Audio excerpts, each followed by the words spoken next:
সহিহ বুখারী 125 নম্বর শোনায় মুআয ইবনে জাবাল রাদিয়াল্লাহু তাআলা হাদিস খুব শুনেছেন আপনারা।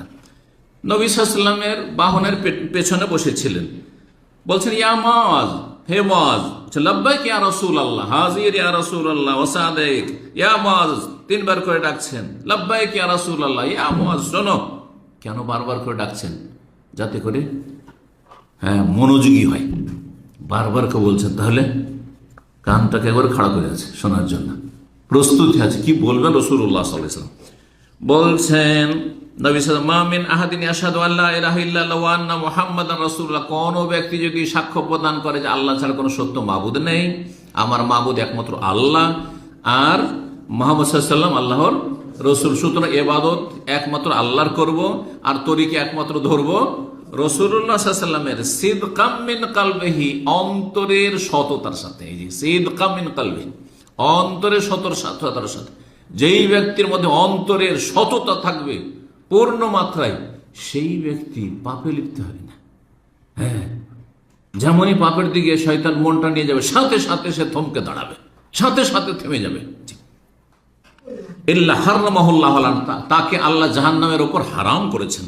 কালো ইয়া রাসূলুল্লাহ, কালো ইয়া রাসূলুল্লাহ, মুআয বলছে হে আল্লাহর রাসূল, আফালা উখবিরু বিহিন নাস ফায়াস্তাবশিরু, তাহলে মানুষকে জানিয়ে দিই, মদিনার অলিতে গলিতে গিয়ে সবাইকে জানিয়ে দিই, তারা খুশি হবে এই সুসংবাদটি পেয়ে, যে যদি তৌহিদের বাস্তবায়ন করতে পারি আর রাসূলের তরিকায় চলতে পারি পুরোপুরি অন্তরা সততার সাথে, তাহলে জাহান্নাম হারাম। কালা, নবী সাল্লাল্লাহু আলাইহি ওয়াসাল্লাম বললেন যে না, এখন বলিও না, কারণ যদি এখন শুনে নাই তাহলে কি এজান ইয়াত্তাকিলু, এই ফজিলতের ওপর ভরসা করে কর্মে ঢিলা হয়ে যাবে, আমলে যে তৎপর হয়েছিল আমলে কি হয়ে যাবে, অলস হয়ে যাবে। কিন্তু মুআয রাদিয়াল্লাহু তাআলা হাদিস তো লুকিয়ে রাখতে পারছেন না, যেন ইন্তেকালের পূর্ব মুহূর্তে গুনাহ থেকে বাঁচার জন্য ইলম লুকানোর, গোপন করার কবিরা গুনাহ যে রয়েছে, আল্লাহ সূরা বাকারা বলেছেন কি আয়াতে, সেই গুনাহ থেকে বাঁচার জন্য জানিয়ে দিয়েছেন নবী সাল্লাল্লাহু আলাইহি ওয়াসাল্লাম এই কথা বলেছেন।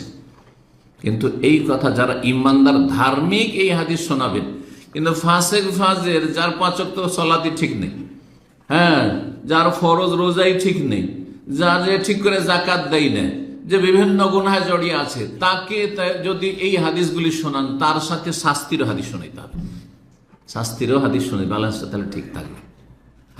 যেমন কোরআন হাদিসে আল্লাহর পুরস্কারের কথা, নিয়ামতের কথা আছে, তেমন আযাব শাস্তির কথা আছে। দুটো হচ্ছে ডানা, এই দুটো ডানা যদি ঠিকভাবে না থাকে তো পাখি উড়তে পারে না। ওই রকমই আল্লাহর কাছে আশাবাদীও হইতে হবে রহমতের, আর আল্লাহর ভয়ও অন্তরে থাকতে হবে। ভয় বেশি হয়ে গেলে নিরাশ হয়ে যাবেন, আত্মহত্যা করে ফেলবেন, যে বেঁচে লাভ কি, জাহান্নামে যেতে হবে, আমার জীবনটাই বেকার হয়ে গেল, আল্লাহ মাফ করবেন না। আল্লাহ মাফ করবেন, যত গুনাহ হয়ে গেছে অতীতে আল্লাহ মাফ করবেন, আশা করতে হবে। রব্বুল আলামিন আমাদেরকে যেন তৌহিদের পুরোপুরি বাস্তবায়নে তৌফিক দান করেন।